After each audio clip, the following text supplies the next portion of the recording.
Kalau ngomongin multi bagger yang tadi berkali-kali lipat di atas 2 kali lipat, sebenarnya memang butuh waktu yang lebih panjang lagi. Otomatis mindsetnya adalah kalau kita mau investasi untuk dapetin yang tadi multi bagger, mindset kita harus lebih panjang. Kenapa? Supaya probabilitas atau chance atau kemungkinan untuk dapat multi bagger itu bisa kita rasain. Kalau kita mindsetnya cuma, wah beli pagi, jual sore gitu. Dapetin multi bagger sulit, kecuali keluar masuk dan selalu bener tuh tebakannya.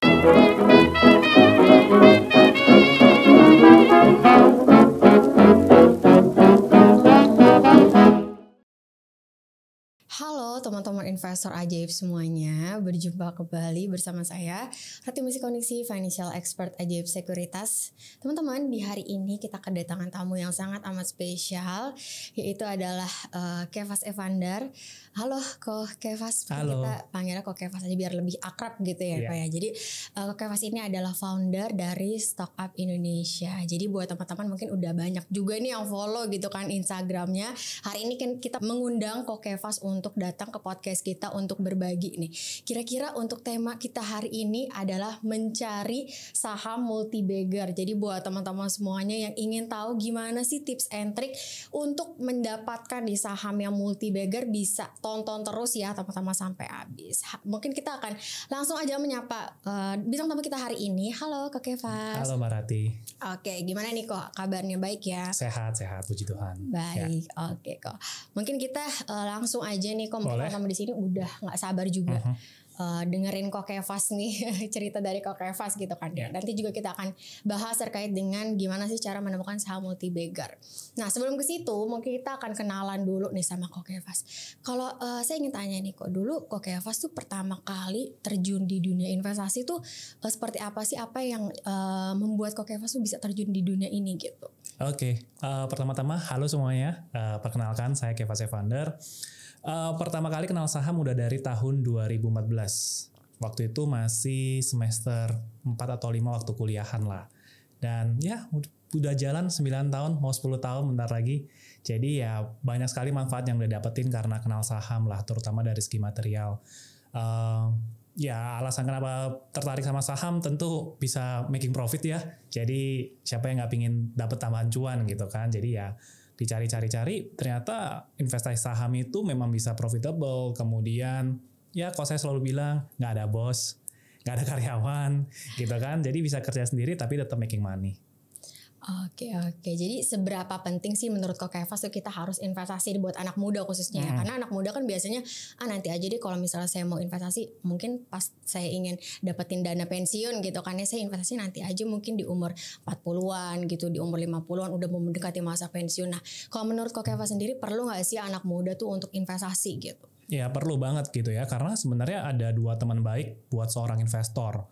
Satu adalah saham yang bagus. Nah, nanti mungkin kita akan bahas tentang saham yang bagus. Dan yang kedua adalah waktu gitu. Jadi waktu adalah teman terbaik buat para investor.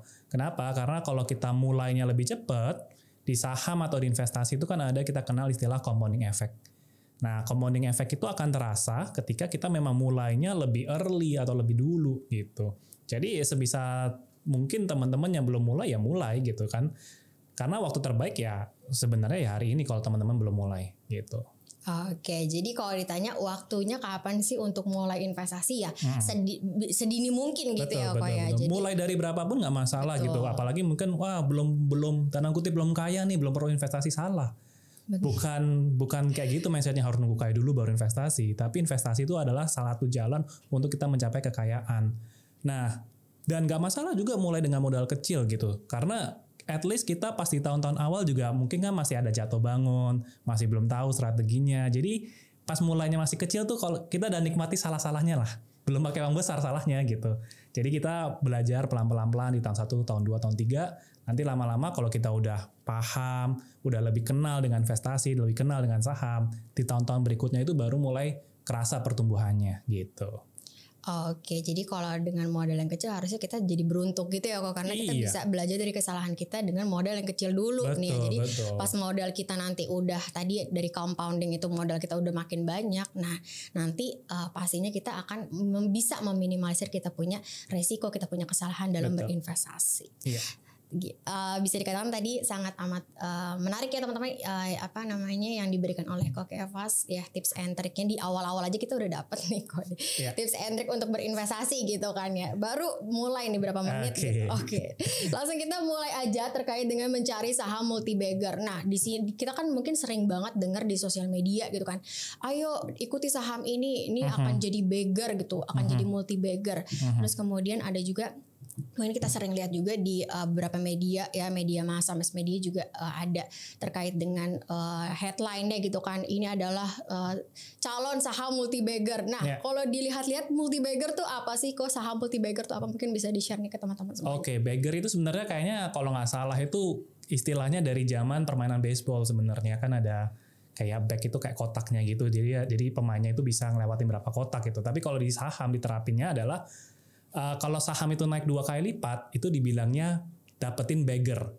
Bagger itu artinya keuntungan 2 kali lipat atau 100%. One bagger sama dengan 100% gainnya, gitu kan. Nah, kalau multi bagger artinya kenaikannya berkali-kali lipat.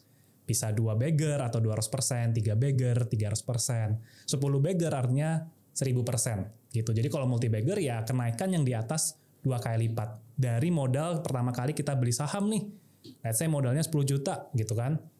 Dapat bagger berarti sahamnya itu udah naik 10 juta lagi jadi 20 juta gitu. Itu awal istilahnya multi bagger gitu. Oke, jadi berlipat ganda gitu. Betul. Ya teman-teman. Tapi bukan seperti zaman-zaman dulu ngelipatin ganda uang gitu ya. Kayak taruh di kolong tempat tidur gitu kan, nanti akan jadi bagger gitu uangnya yang kayak. Ya, ini harus saham. Karena kita kan butuh sesuatu yang tumbuh juga gitu kan. Misalnya kita investasi gitu, yang growth gitu ya teman-teman. Bukan kita diamin aja nanti bisa tumbuh gitu kan uangnya. Nah, itu mungkin perlu diperhatikan yang beda ya teman-teman ya. Mungkin kita juga akan bahas nih kok kira-kira butuh waktu berapa lama sih untuk dapetin saham multi bagger? Bisa nggak sih kita dapetin saham multi bagger tuh cuma dalam waktu 3 bulan ya? Mungkin teman-teman di sini mau tahu nih. Oke. Tidak ada jaminan pasti atau tidak ada suatu hal yang pastilah di dalam dunia market. Sama juga berapa lama sih butuh suatu saham itu capai multi bagger. Mungkin paling cepat dalam tanda kutip 1 hari bisa nggak? Ayo berarti 1 hari saham multi bagger bisa? Nggak bisa dong, karena kan arahnya 35%. Bisa. Gimana Waran? Oh iya, oke. Jadi sebenarnya bisa, ya. Tapi itu permainan yang tidak untuk banyak orang yang belum pengalaman. Jadi bisa nggak 1 hari? Bisa, gitu kan? Apalagi ke misalnya tadi main-main yang waran yang nominalnya kecil. Sebenarnya bisa, tapi apakah pasti bisa? Belum tentu, gitu. Malah juga kalau turun bisa turunnya banyak, gitu kan? Nah, tapi kalau saham yang biasa mungkin ada batas arah 20%, 25 sampai 35%. Berarti kalau mau bagger paling cepat untuk saham biasa mungkin butuh sekitar 3 hari. Kalau 35 itu bagger betul. Tuh. Iya, ya kan? bagger ya. Nah, tapi apakah pasti selalu seperti itu? Ya enggak juga. Nah, normalnya gitu ya, namanya juga perusahaan bertumbuh. Ya, sebenarnya multi bagger itu bisa dicapai 1 bulan bisa, 1 tahun bisa, 2-3 tahun pun juga bisa. Nah, kalau ngomongin multi bagger yang tadi berkali-kali lipat di atas 2 kali lipat, sebenarnya memang butuh waktu yang lebih panjang lagi. Otomatis mindsetnya adalah kalau kita mau investasi untuk dapetin yang tadi multi bagger, mindset kita harus lebih panjang. Kenapa? Supaya probabilitas atau chance atau kemungkinan untuk dapat multi bagger itu bisa kita rasain. Kalau kita mindsetnya cuma, wah beli pagi, jual sore gitu. Dapetin multi bagger sulit, kecuali keluar masuk dan selalu bener tuh tebakannya. Nah itu mungkin juga bisa. Gitu. Tapi kalau mau dapat probabilitas yang lebih tinggi, kita harus mainnya tuh time frame yang jangka lebih panjang. Kayak gitu. Oke, jadi ya ada kemungkinan tapi ya tipis ya kok ya bisa dikatakan seperti itu, kecuali kita memang bisa menebak dengan pasti probabilitas 100% kan nggak mungkin juga ya kok ya. Jadi tergantung ya kalau bisa bisa disimpulkan tadi tergantung ya teman-teman untuk dapatin saham multi bagger. Dan juga tergantung sahamnya juga pasti. Betul. Oke deh kok. Terus tadi kan sebenarnya kita udah bahas nih saham multi bagger gitu kan. Tadi kalau Kevas udah bilang ada kok opportunity gitu kan tadi di Warren gitu kan. Apakah kalau misalnya untuk di saham nih kok, apakah saham-saham yang jadi multi bagger ya dalam waktu cepat itu hanya saham-saham yang third liner atau second liner? Mungkin bisa di-share deh ke teman-teman investor aja ya. Oke. Nah, mungkin prinsipnya gini.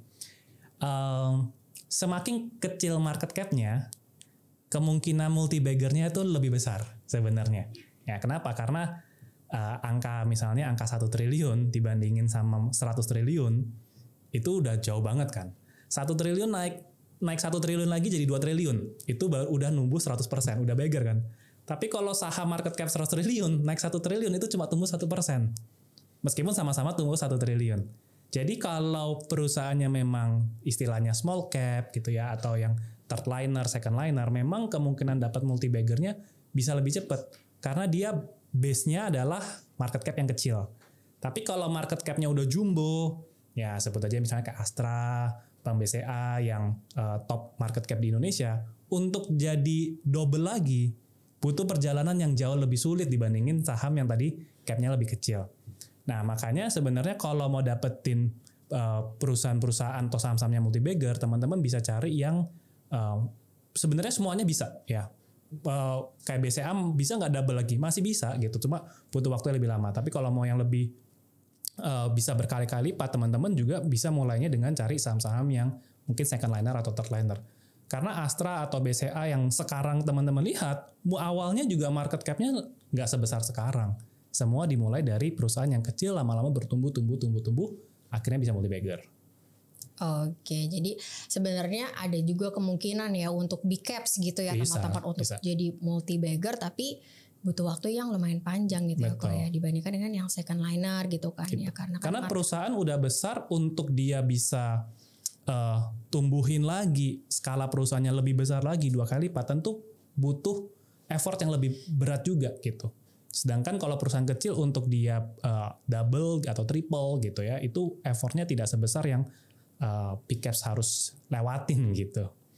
Oke, baik. Oke, perlu di take a note ya teman-teman tadi pernyataan dari Ko Kefas. Kemudian mungkin kita akan bahas terkait dengan money management. Ini kan kita udah bahas terkait dengan tips and trick tadi ya, gimana sih untuk dapetin saham multi bagger. Tadi kan ada second liner, ada big caps juga, tergantung sama market capnya untuk dapetin saham jadi multi bagger tuh dalam periode yang berapa panjang. Nah, kalau kita lihat di sini, kalau untuk money management ini kira-kira untuk kita masuk ke saham multi bagger nih, money manajemennya seperti apa sih kok? Oke, kalau ngomongin money management ini memang semua sangat tergantung sama profil resiko kita ya. Nggak ada yang bisa digeneralisir. Kalau teman-teman yang agresif, saya saranin portofolio terkonsentrasi. Sebenarnya mungkin 1-3 saham aja udah cukup. Kalau saya tipenya kebetulan yang agresif gitu, jadi 1-3 saham aja udah cukup. Tapi kalau teman-teman lebih beli saham karena faktor mau diversifikasi, mau yang cari yang safe, memang diversifikasinya bisa lebih banyak. Jadi money management untuk masuk ke dalam saham memang semua tergantung, sekali lagi tergantung profil resiko. Saya nggak bisa generalisir semua nih. Tapi mungkin saya cerita apa yang saya lakuin aja gitu ya. Jadi kalau saya money managementnya adalah kalau udah tahu ini saham punya potensi multi bagger, alias perusahaan ini memang bertumbuh, bisa bertumbuh, ya kayak tadi saya fokusin aja ke 1-3 saham gitu. Nah, apakah langsung lamsam masuknya? Mungkin itu juga sebagian dari money management ya. Mungkin ketika saya udah notice nih, wah ini perusahaan bagus nih, salah harga nih, ada potensi multi bagger, saya akan masuk dulu dalam jumlah yang lumayan banyak. Tapi apakah semuanya? Mungkin enggak. Ya, nah ini juga tidak ada formula pasti gitu ya. Harus 50%, 60%. Saya pun pada prakteknya lebih kadang ngikutin intuisi juga gitu. Wah ini kayaknya memang ada peluang, ya udah masuk dulu. Tapi saya selalu punya dana cadangan untuk cover lagi di bawah atau averaging down istilahnya. Kenapa? Karena karena kan saya pendekatannya fundamental ya Mbak Rati ya. Jadi saya nggak kenal istilah cut loss karena harga turun gitu. Cut loss itu lebih saya lakuin kalau ternyata perusahaannya tidak sesuai yang saya harapkan. Bukan karena harganya sekedar turun. Kalau teman-teman pakai teknikal mungkin harga turun berapa persen bisa di cut loss. Nah kalau saya, meskipun harganya turun, saya tetap berani masuk. Karena saya tahu itu saham salah harga gitu. Nah itu dicicil. Nah kadang dananya juga udah habis Mbak. Dananya udah 100% di saham. Terus harganya masih turun. Saya masih pingin top up. Gampang caranya adalah, that's why kita butuh cash flow di tempat lain. Ya teman-teman masih kerja, teman-teman masih punya bisnis. Cash flow bulan berikutnya saya masukin lagi, saya top up lagi ke saham yang saya masih incar. Sampai kapan? Sampai harganya itu udah lewat batas beli yang saya targetin. Gitu. Karena waktu mau beli saham kan saya harus tahu nih, oh ini targetnya harganya let's say 1.000. Maksimal beli di 700 aja. Kalau di atas 700 saya nggak mau beli lagi. Gitu. Nah jadi ketika harganya masih di bawah 700 tadi, ya setiap ada uang saya beliin. Ada dividen dari saham lainnya saya beliin lagi. ada gajian dari tempat lain saya beliin lagi sahamnya. Jadi money management yang saya lakuin seperti itu, Mbak. Gitu. Oke, jadi dicicil gitu ya kok Dicicil. ya? Nggak di langsung lamsam gitu ya? Lamsamnya di depan pas Oke, di awal, depan. tapi ketika memang saham itu masih salah harga, setiap saya ada duit saya pasti akan masukin. Oke, sip. Gitu. Baik-baik ya Nah, teman-teman. sekali lagi tapi itu karena saya agresif ya Mbak ya, Iya, terkonsentrasi. Jadi gitu. sesuaikan ya teman-teman sama profil resiko yang Betul. teman-teman miliki. Mm-mm. Oke, terus kemudian kalau kita lihat nih gimana sih cara istilahnya tuh akumulasi. Tadi kan ada strategi akumulasi saat sebenarnya sahamnya tuh salah harga gitu ya. Nah, apakah kita ada nih saham yang memang bisa dikatakan tuh teman-teman mungkin di sini pakai juga gitu kan produknya. Terus kita tahu market shares-nya tuh juga besar di Indonesia dan kalau kita lihat ini salah satu emiten consumer juga, tapi growth-nya kalau bisa dikatakan ya tumbuhnya tipis gitu karena market shares-nya udah besar. Nah, kalau seperti itu nih kira-kira seperti apa sih kok? Apakah kita bisa terus akumulasi ataukah kita merasa walaupun memang harganya turun ya, kita melihat kayaknya growth-nya akan tipis nih ke depannya. Gimana nih strategi kita? Oke, ini harus ada 2 poin yang harus diaddress. Pertama tadi yang growth-nya sedikit dan yang kedua tadi nanti tentang akumulasi caranya gimana ya. Mungkin saya address yang growth-nya kecil. Nah, karena saya punya strategi juga selalu ngeliatin namanya faktor growth, faktor pertumbuhan. Ya, jadi misalnya gini, kita mau cari saham multi-bagger. Kalau saya selalu percaya bahwa harga saham itu mengikuti kinerja fundamentalnya, ya kan. Jadi kalau harga sahamnya mau naik 2 kali lipat, 3 kali lipat, perusahaannya juga harus bisa naik 2 kali atau 3 kali lipat. Nah, gimana caranya perusahaan itu bisa tumbuh kalau tidak ada growth? Makanya growth itu faktor nomor 1 kalau mau cari saham multi-bagger. Ya, jadi kalau saya pendekatannya juga selalu mengikuti yang namanya growth-nya harus bagus dulu, gitu. Pertumbuhannya harus bagus dulu. Karena gini, kita ngomongin growth ya Maya. Misalnya perusahaan tumbuh, let's say 15% setahun, ya. 15% setahun berarti butuh waktu sekitar 4-5 tahun perusahaan ini 2 kali lipat skala bisnisnya, ya kan? Nah, kalau perusahaan bisa skala bisnisnya naik 2 kali lipat, harga sahamnya juga seharusnya akan mengikuti. Gitu. Makanya saham multi-bagger bisa ditemuin di saham-saham yang growth. Nah, kalau growth-nya kecil atau bahkan turun, ya berarti harga sahamnya juga sulit untuk naik bagger dan atau kemungkinan besar malah bisa turun karena tidak ada growth lagi. Ya, jadi pendekatan saya yang saya lakuin adalah saya harus cari tahu dulu perusahaan yang memang harus ada growth-nya. Kalau nggak ada growth-nya biasa saya tinggal. Makanya tadi saya bilang salah analisa adalah ketika ternyata saya berharap growth ternyata tidak growth. Gitu. Oke. Nah, yang kedua adalah tadi yang dari segi misalnya akumulasi ya. Gimana sih cara kita akumulasi sahamnya gitu. Nah, kayak tadi kalau saya bilang pendekatannya bisa beda-beda tiap orang. Tapi kalau saya tadi, ketika saya udah tahu harganya, target harganya tadi 1.000, kan kita kasih diskon nih. Kita kenalnya istilahnya margin of safety. Kita kasih diskon 30%. Berarti 1.000 dikasih diskon 30%, 700. Nah, 700 itu adalah batas beli maksimal saya. Udah. Pokoknya di atas 700 saya nggak mau beli. Kenapa? Karena kalau belinya 800 target ke 1.000 saya rasa kurang greget profitnya gitu. Semakin harganya semakin jauh dari target berarti kan potensi profitnya makin besar. Nah, dapat saham multi-bagger juga karena itu belinya harus rendah harganya. Kalau belinya ketinggian butuh waktu yang lebih lama untuk bisa bagger. Tapi kalau beli sahamnya di harga yang lebih rendah atau harga murah, chance untuk multi-baggernya pasti bisa lebih tinggi. Nah, akumulasinya adalah ketika tadi udah di bawah batas beli maksimal, ya udah saya selalu top upin. Ada duit saya top up, ada duit saya top up. Pelan-pelan aja dicicil aja nggak apa-apa. Nanti kalau udah naik, baru saya lirik-lirik lagi saham lain. Gitu. Oke. Tadi kan kita cari tahu strategi untuk akumulasi ya kok Kevas ya. Nah, sekarang taking profitnya nih. Jadi gimana sih gimana cara kita udah tahu wah ini udah multi bagger, mungkin udah triple bagger ya, bukan multi lagi berbagger-bagger ya kok ya. Misalnya kayaknya udah growth-nya tumbuhnya akan biasa aja nih untuk tahun-tahun ke depan. Nah, di titik mana tuh kita bisa taking profit gitu nih kok? Ini pertanyaan $1 million question kalau saya bilang. Kalau saya bisa kasih tahu exactly kapan, saya mungkin udah pensiun. Ya, tapi ini pertanyaan lebih memang sulit. Menjual itu buat saya skill yang lebih sulit daripada beli saham. Jujur aja. Ya. Karena satu pasti bentrok antara idealis dan realistis aja. Idealisnya adalah Warren Buffett nggak pernah jual sahamnya, ya kan? Dan harga sahamnya naik terus, kayaknya berkali-kali compounding, ya kan? Apalagi kalau bertahun-tahun, ya compounding effect itu akan terasa kalau kita udah pegang saham tuh lama banget, ya kan? Dan kita belinya di harga rendah terus udah naik 10 tahun, kan 20 biasa tahun. sayang gitu ya kok ya. Bener. Ntar jadi average-nya jadi di atas kalau mau beli lagi Ya gitu kan, kan. Jadi sayang gak kan? semangat lagi untuk investasi. Nah gimana cara kita tuh untuk kayak Makanya meminimalisir hal tersebut? jual itu memang lebih sulit banget. Ya, tapi kalau saya selalu bilang, ya kalau saya selalu bagi dua juga. Ada yang saya hold, keep untuk jangka panjang. Ada yang memang saya realisasiin ketika harganya itu udah mencapai target yang saya udah inginkan. Tadi misalnya target harga 1.000 dan saya beli di let's say di 600. Udah nyampe 1.000 ya saya jual. Gitu. Nah, untuk metode jualnya ini juga kadang saya bergantung sama intuisi juga gitu kan. Maksudnya pas saya lihat situasi. Ini perusahaan masih punya story kok untuk bertumbuh gitu. Seharusnya perusahaan yang bagus dijualnya mahal. Saya nggak mau cuma sekedar jualnya di harga fair atau di harga wajar. Harusnya saham bagus jualnya mahal. Jadi di atas 1.000 harusnya masih bisa lagi. Gitu. Tapi kalau udah nyampe 1.000 biasa saya akan take profit duluan. Biasa saya udah punya rumusan gini. Saham beggar naik 2 kali lipat saya jual 50% biasanya. Oke. Sisanya digulung. Gitu. Oke.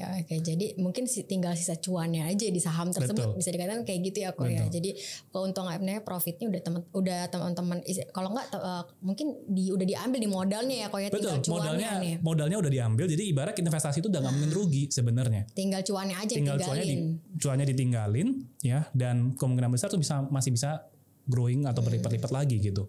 Sampai kapan jualnya? Nah ini juga sebagai investor kadang saya selalu bilang investasi itu dekat dengan personal finance. Investasi adalah bagian dari personal finance. Salah satu kita alasan investasi apa sih? Pingin beli ini, pingin beli itu. Ya nggak, kita masih punya mimpi, pingin jalan-jalan, pingin beli rumah, pingin dana menikah, segala macam. Jadi saya akan jual saham, taking profit, adalah ketika memang saya butuh duitnya, Mbak. Kemarin misalnya pas saya merit, saya jual saham saya yang dalam kondisi profit untuk apa? Untuk cover biaya merit. Semuanya, gitu. Jadi saya bisa mendapatkan sesuatu ibaratnya tanpa keluar modal dibayarin saham. Karena yang saya tarik profitnya. Gitu. Nah jualnya kapan? Nanti kalau saya misalnya ada keinginan lagi mau liburan, mau apa. Mungkin saya akan ya udah rela aja dijual. Karena toh memang saya investasi untuk mencapai keinginan-keinginan saya. Nah ada nggak keinginan yang dana pensiun supaya asetnya banyak? Ada. Makanya itu ada saham-saham yang harus saya keep. Karena goalnya masih jangka panjang banget. Gitu. Oke, tadi kan kita udah cari tahu nih saham apa sih yang bisa di-keep untuk long gitu ya, kok Kevos ya. Dan untuk strateginya seperti apa sih? Misal valuasi yang mungkin kita bisa gunain untuk melihat saham tersebut tuh ada potensi loh untuk multi bagger. Kira-kira kategorinya tuh apa aja sih yang perlu kita lihat gitu? Oke. Pertama harus punya mindset jangka panjang dulu strateginya. Karena kalau tidak punya mindset jangka panjang sulit untuk dapetin multi bagger. Karena 10% udah cukup nih, sudah seneng. Ya jual, ya nggak pernah dapat multi bagger kalau gitu, ya kan?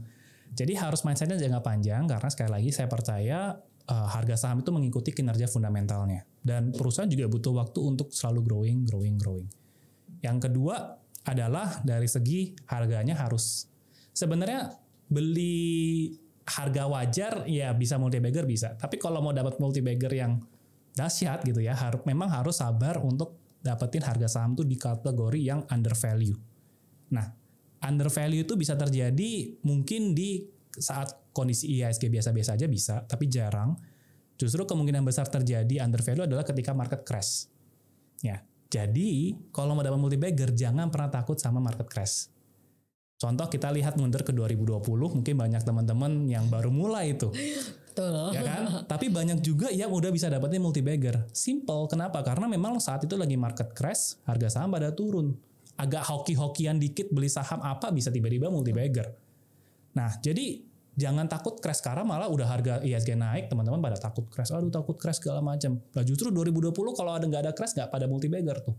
Ya kan? Jadi memang saham yang salah harga atau yang under value ini punya potensi untuk multi baggernya lebih tinggi karena kita belinya itu nominalnya kecil atau rendah gitu. Jadi peningkatan berkali-kali lipatnya lebih cepat berasa.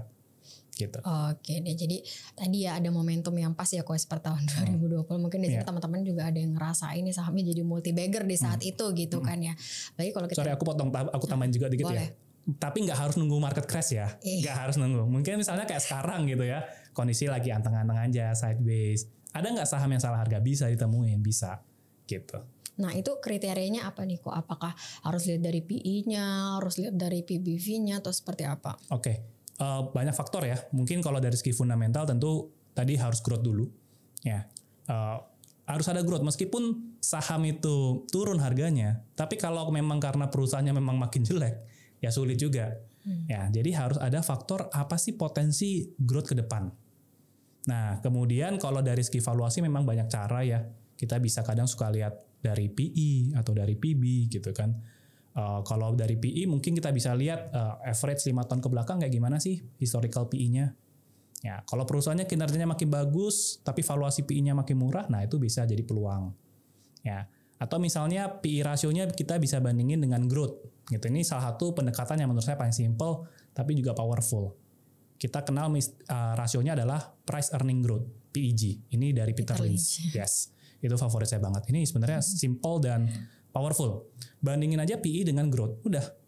Karena kita selalu beli perusahaan yang memang harus growth. Ya, jadi growth-nya udah kita pegang nih analisa growth gitu kan. Perusahaan yang bagus let's say harus bisa growth double digit, minimal 10%. Kalau bisa di atas 10%, bahkan 15% let's say. Jadi kalau perusahaan bisa growth 15%, PE di bawah 15 kali itu udah termasuk oke sebenarnya. Dengan catatan fokus ke yakinkan diri kita bahwa growth-nya ini bisa tumbuh 15%. Tapi kalau growth tahun depan ternyata cuma 5%, itu siap-siap harga sahamnya dipanis sama market. Pasti. Kemungkinan besar. Karena growth-nya tidak sesuai. Berarti valuasi yang dikasih 15 kali ketinggian. Growth 5%, PE 15 kali. Itu udah 3 kali lipatnya dari growth. Itu biasa artinya udah kemahalan. Nah, jadi utamakan growth dulu, terus nanti kita lihat PE-nya masih wajar atau enggak. Ya, apalagi tadi growth 15%, PE-nya di bawah 10. Nah, itu biasa punya potensi.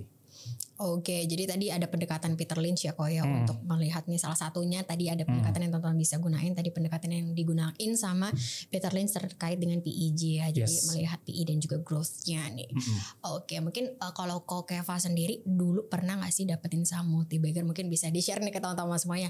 Gimana sih perasaannya nih dapet saham multi-bagger gitu? Ya, puji Tuhan tiap tahun pasti dapat multi-bagger so far. Ya, jadi pengalaman multi-bagger ya udah beberapa kali lah. Gitu. Perasaannya ya seneng lah ya dapat duit. Oh iya, semuanya juga seneng ya kalau dapat cuan gitu kan. Tapi ada perasaan yang senang dan ada perasaan yang kesel juga. Tahu nggak kenapa? Karena ketika multi-bagger 2 kali lipat saya jual ternyata sahamnya terbang 10 kali lipat. Kalau boleh tahu nih sektor apa nih kok? Sektornya aja deh waktu itu. Dulu sektor dari pulp and paper tahun berapa 15-an kalau nggak salah 14-an. Enggak 2014. Ya sekitar 2018-19 lah. Ya sebelum 2018 ya, but anyway itu pulp and paper. Saya lupa tahun berapa pastinya. Ya saya jual itu dalam kondisi profit modal 2000-an, jual sekitar 6.000 sampai 7.000-an. Udah 2-3 kali lipat kan. Kayaknya tahu nih sahamnya. Ya pasti tahu lah, pulp and paper mah cuma dikit sahamnya. Ya kan. Kemudian harganya sampai 20.000 tuh. Berarti sekarang bisa lagi turun kok. Iya, sekarang balik lagi 7.000. Semoga bisa balik lagi ke 20.000. Nah, ya tapi itu dia kadang penyesalannya adalah ternyata sahamnya masih bisa bertumbuh lagi gitu. Makanya Warren Buffett kadang nggak mau lepas juga sahamnya. Ya Warren Buffett pegang saham mungkin Coca-Cola udah berbagger. Bahkan dividennya aja udah kayak semodalnya dia gitu. Makanya saya juga selalu ada saham yang di-keep dengan harapan perusahaannya bisa multi-bagger tapi dari dividennya aja kita bisa nikmatin. Nah, sebenarnya kalau mau simple ya, mau enak juga, jangan lupain faktor dividen sebenarnya. Karena dividen ini yang bisa membuat kita juga tenang aja pegang saham. Karena dari dividennya aja udah bisa cover misalnya biaya hidup segala macam, itu kan udah enak juga. Jadi kayak nggak ada kepentingan untuk ngejual. Ibaratnya kenapa? Karena saham itu kan mesin uang sebenarnya, mesin pencetak duit. Masa kita relain sih jual mesin pencetak uang ini kalau kita tahu nih sahamnya bagus dan perusahaan ini bisa ngasilin dividen terus. Makanya ketika mungkin nominalnya udah lumayan, dividennya didapat juga udah berasa, biasa kecenderungan kita untuk mau jual saham agak lebih sedikit gitu. Karena dari dividennya aja ternyata udah kerasa lumayan. Kalau perusahaan makin growing lagi tuh dividen makin besar sebenarnya. Gitu. Oke, selain pulp and paper waktu itu apa lagi nih? Satu lagi mungkin bisa batu bara lah, tahun kemarin kan juga banyak batu bara. Itu juga bagger, dari dividennya saja saya udah bagger. Wow. Dari dividennya doang loh. Ya teman-teman ya, nggak no wonder sih ya kok ya, karena kan dividen yieldnya memang besar gitu kan di sektor itu. Tahun 30 Tahun pertama 30, terus 50, terus 30 lagi. Udah 100% Iya. dari dividen yieldnya. Baik ya teman-teman. Jadi tadi memanfaatkan momentum. Sebenarnya momentum untuk akumulasinya harus tepat juga ya kok ya. Iya. Gimana sih cara kita mengetahui ini momentum yang pas untuk akumulasi tadi, selain ada kalau misalnya ada penurunan market, mungkin ada yang bisa di-share lagi, apakah kita harus melakukan top down analysis atau seperti apa? Kalau saya selalu fokusnya ke perusahaannya dulu. Jadi Bottom up approach gitu ya. betul, kok ya. bottom up approach. Ada semi top down-nya juga, top down-nya tapi saya nggak lihat dari global gimana, tapi saya selalu mulai biasanya dari per sektor. Kira-kira sektor apa yang menarik ya? Oh, sektor batu bara. Ya udah, dilihat sahamnya di batu bara ada apa aja. Begitu udah lihat sahamnya apa aja, baru saya lihat lagi ke atas. Ini pengaruhnya dari makroekonomi apa aja ya ke saham ini. Jadi top down terus bottom up lagi gitu. Tetap dua-duanya sih saya rasa penting sih. Oke. Gitu. Oke deh kok Kevas ya tadi untuk strategi ya teman-teman cara memfilter nih saham-saham multi bagger, terus juga tadi pengalaman kok Kevas sendiri ya udah beberapa kali dapetin saham multi bagger, jadi teman-teman juga sebenarnya bisa ya kok ya, asalkan konsisten dan juga tadi mau menganalisis ya, nggak semerta-merta kita cap cip belalang kuncup gitu kan, pas ini jadi multi bagger lihat di running trade gitu ya kok ya, wah lagi rame udah beli gitu, gak kayak gitu ya teman-teman, tapi butuh analisis nih, dia juga pastinya kesabaran ya kok ya, karena perlu waktu ya teman-teman ya, karena kan nggak mungkin harga saham naik terus juga gitu kan. Betul. Ya kok, kalau naik terus dapat UMA juga dari bursa gitu kan ya. Oke deh, kita mungkin akan bahas terkait dengan sektor nih kok ya. Mungkin di sini teman-teman juga ingin mengetahui nih gimana sih cara Kokevas untuk mengetahui nih sektor ini tuh yang lagi manggung gitu, yang lagi perform. Tadi kan dari sektor kita sebenarnya bisa dapetin saham yang jadi multi bagger kan, contohnya di tahun lalu misalnya di energi gitu kan, di oil and gas, batu bara juga. Mungkin teman-teman kalau ikutin di minggu lalu udah jadi di tahun lalu udah jadi multi bagger. Kalau Kokevas sendiri nih gimana sih cara kita udah mengetahui wah sektornya akan ganti nih? Sektor apa yang manggung, jujur saya juga tidak punya keahlian bisa menebak 100% nih. Enggak apa-apa kok. Bulan depan apa yang manggung. Karena kita kan disclaimer di sini. Iya. Ya. Tapi saya selalu memang mulainya dari sektor dan saya ngelihat sektor apa berikutnya yang saya mau pegang, ya kan. Jadi apakah sektor ini akan manggung segera, saya juga tidak tahu. Tapi kalau saya juga, misalnya saya sekarang di tahun ini saya cuma megang 2 sektor. Pertama dari sektor EBT, energi baru terbarukan atau green energy. Yang kedua dari sektor gold. Ya, kenapa pilih saham ini? Ya karena saya ngelihat sektornya masih oke, kemudian perusahaannya juga bagus, gitu, ya kan. Jadi ya udah, saya percayanya 2 sektor ini. Tapi apakah ini akan langsung manggung? Ya, kalau sekarang sih memang lagi manggung, gitu kan. Apakah bulan depan 3 bulan lagi masih manggung? Saya nggak tahu. Tapi saya berpegang pada pendekatan di mana saya udah analisa sektornya, bahwa sektor ini punya potensi yang masih panjang. Nah, karena sektor punya potensi masih panjang dan kelihatannya yang lirik belum banyak, ya udah saya masuk duluan, gitu. Tapi apakah ini pasti yang paling manggung? Belum tentu. Mungkin kayak sekarang sektor dari perkapalan, shipping lagi bagus-bagusnya. Sektor properti juga karena tahun lalu udah jeblok banget, sekarang 2 bulan ini kan sektor properti lagi manggung. Ya memang selalu akan ada rotasi-rotasi, tapi saya lihat jangka panjangnya ya saya sekarang lagi heavy bet di 2 sektor itu. Gitu. Oke, jadi walaupun saat ini masih belum banyak peminatnya gitu ya untuk di EBT ini, karena orang kan mikirnya wah itu masih lama lah ya, karena ya lihat aja sekarang mungkin infrastrukturnya juga di Indonesia belum se-mature yang di Europe atau di China gitu ya. Jadi mungkin itu butuh waktu atau proses yang panjang. Tapi kok Kevas tadi udah nitip jejak gitu ya. Nitip jejak, betul. Nitip jejak ya teman-teman ya di sektor tersebut ya. Ya kalau kita lihat memang untuk prospeknya jangka panjang ya menarik juga ya kok ya. Tadi selain itu juga ada gold nih. Kalau gold ini seperti apa nih kok untuk view-nya? Gold sebenarnya kalau jangka panjang memang CAGR pertumbuhan harga emas juga selalu naik. Ya, jadi demand terhadap emas juga sebenarnya oke. Kemudian dari kalau makroekonomi besarnya juga kebutuhan emas sebagai safe haven juga masih digunakan gitu. Nah, tapi saya bukan, ya ini jadi ngasih tahu bocoran ya, tapi saya bukan invest di saham yang produsen goldnya gitu, tapi lebih ke faktor produknya gitu. Jadi lebih ke trader atau trading company yang menjual belikan gold. Gitu. Wah, kalau dicek bisa ketahuan, tapi nggak apa-apa lah. Harganya juga udah naik. Oke, teman-teman ya. Jadi tadi tetap disclaimer ya, tadi sektor-sektor yang memang menarik. Dan sekali lagi tadi kan dari top down terus bottom up gitu kan. Betul. Nah, jadi tetap fokusin ke bottomnya ini atau company-nya ini harus bagus dulu gitu. Karena kalau sektornya mendukung tapi company-nya juga jelek, sulit. Ya, atau bahkan sektornya tidak mendukung tapi company-nya memang bagus. Contoh ya sigaret atau rokok gitu kan. Lagi sulit nggak? Sulit. Cukai naik, banyak perusahaan big caps yang collapse, bukan collapse sih, turun lah, nggak perform, growth-nya nggak ada. Tapi ada perusahaan kecil, small cap yang bisa berkali-kali lipat. Ya, let's say kita teman-teman bisa ambil contoh Wismilak gitu kan, WIM. Ya kan? Sepertinya semua juga udah iya kan? gitu ya, itu Jadi, sahamnya kok. Jadi memang meskipun sektornya nggak perform, tapi kalau perusahaan mikronya ini perform, it can works gitu. Oke, sip. Teman-teman tadi udah dicatat ya tips and trick dari Kokevas terkait dengan saham-saham yang mungkin bisa dilihat ya sektor-sektornya tadi menarik. Nah, kalau kayak gitu berarti apakah kita kalau misalnya lihat dari sektor, apakah kita lihat dari saham yang memang di sektor tersebut nih market cap-nya besar aja nih kok, kayak misalnya tadi Kokevas kan udah mention yang market cap-nya lumayan di bawah gitu kan seperti Wismilak gitu kan. Tapi dia bisa bigger. Nah, kalau menurut Kokevas nih kalau kita udah melihat sektor, apakah kita melihat yang istilahnya tuh top tier-nya dulu lah ya untuk kita invest di situ gitu. Ya.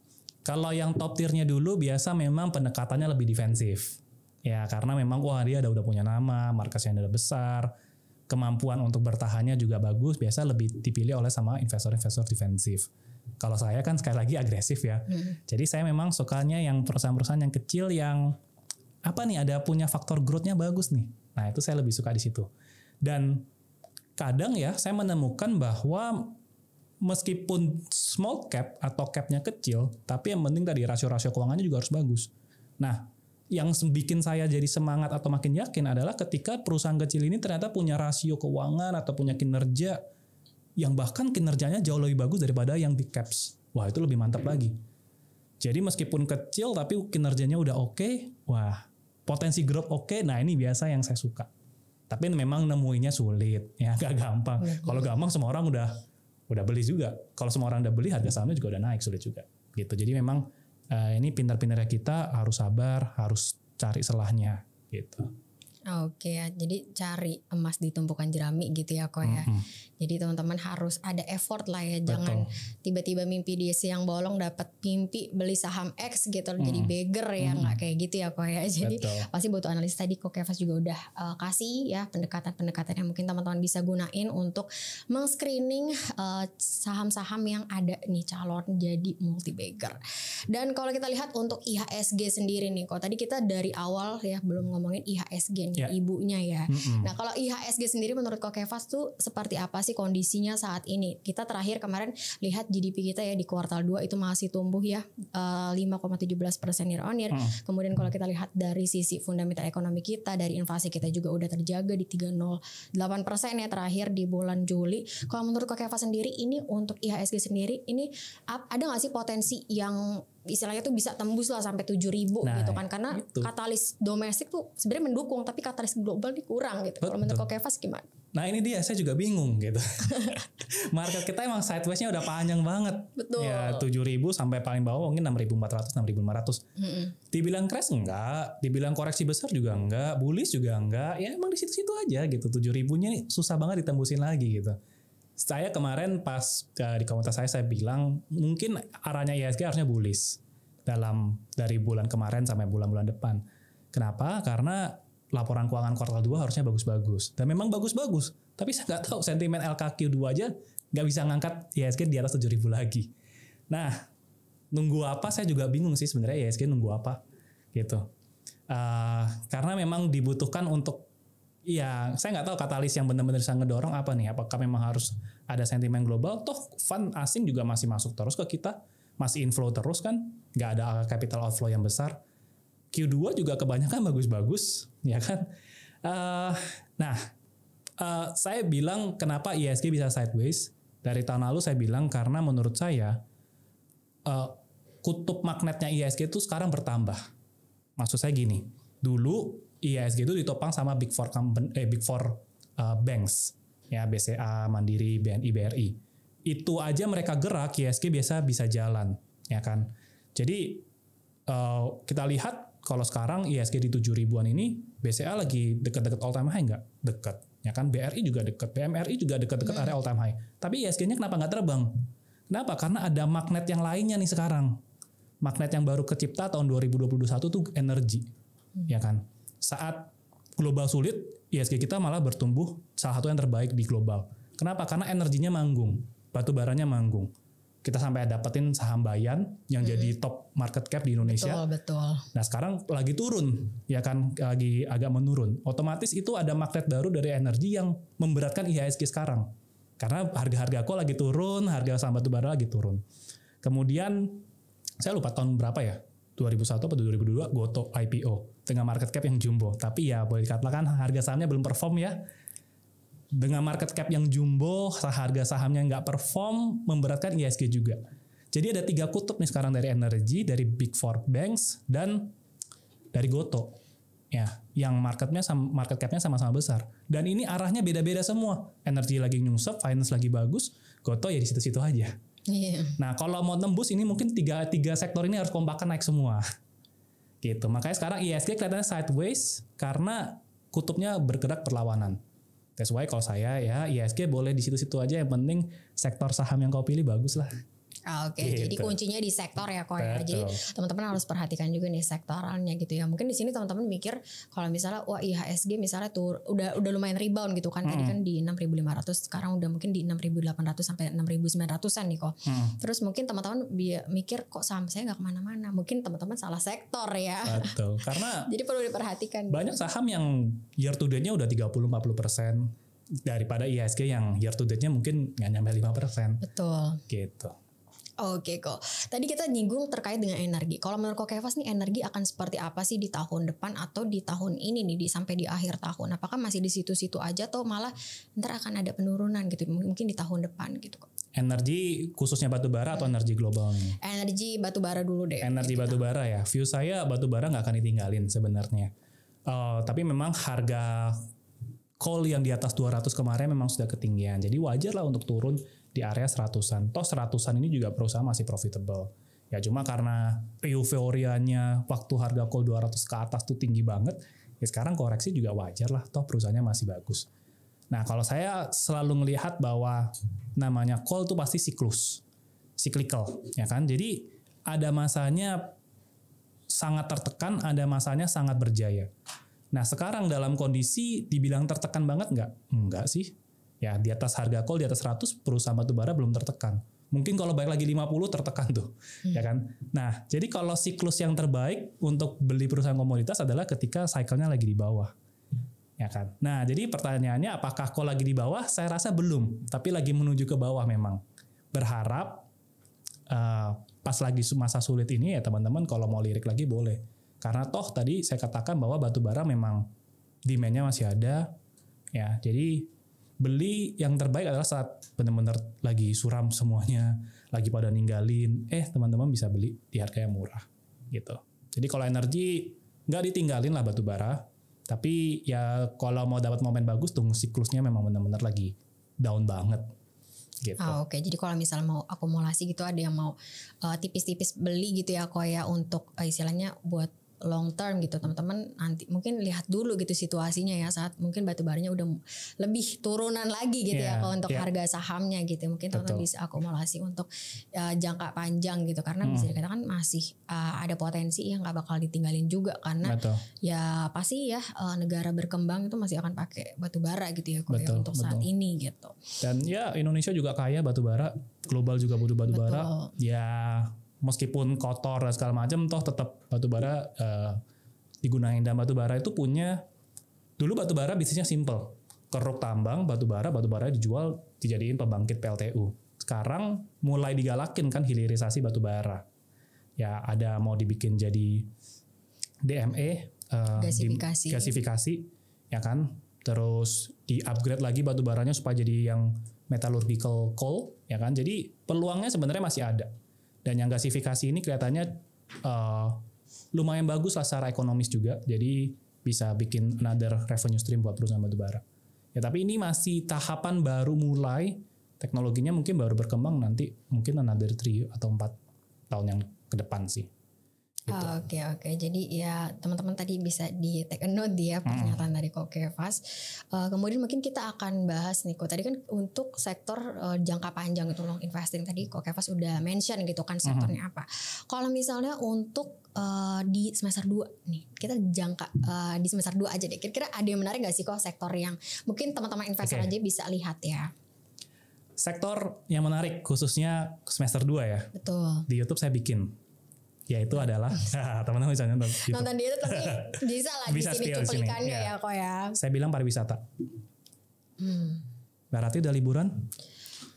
Belum ada waktunya. Belum ada waktunya. Tapi pingin dong. Mau banget. Pas lihat dong di IG story pada liburan semua teman-teman yang lain, ya nggak? Iya betul. Nah, pariwisata menurut saya bangkit sih tahun 2022. Udah kelihatan dari semua perusahaan yang bergerak di pariwisata lagi bagus. Ya, dan ada satu saham yang saya bahas di YouTube, memang growth-nya bagus banget. Dari sektor pariwisata. Tapi pariwisata pilihan sahamnya memang nggak banyak, ya itu aja. Jadi kalau dibilang semester 2 ini doang, ya pilihan saya di pariwisata sih yang bagus. Oke, jadi pariwisata ya kok ya. Ya, karena turisme pariwisata juga banyak orang udah mulai berpergian lagi, ya kan, pingin jalan-jalan, pingin keluar negeri, ya kan, dan ya lihat observasi juga udah mulai banyak lah teman-teman kita mulai jalan-jalan. Gitu kan, dan ternyata dicek laporan keuangan perusahaan-perusahaan yang bergerak di bidang pariwisata juga bagus-bagus. Nah, terus pariwisata itu uniknya punya siklus, di mana kuartal 1 tuh biasa nggak gitu perform karena liburannya dikit. Q2, Q3 itu biasa banyak liburannya, libur lebaran, libur anak sekolah, akhir tahun juga libur Natal, tahun baru. Jadi seasonality pariwisata itu ada di Q2, Q3, Q4. Nah, jadi kalau yang semester 2 ini yang berhubungan dengan pariwisata ini menurut saya menarik.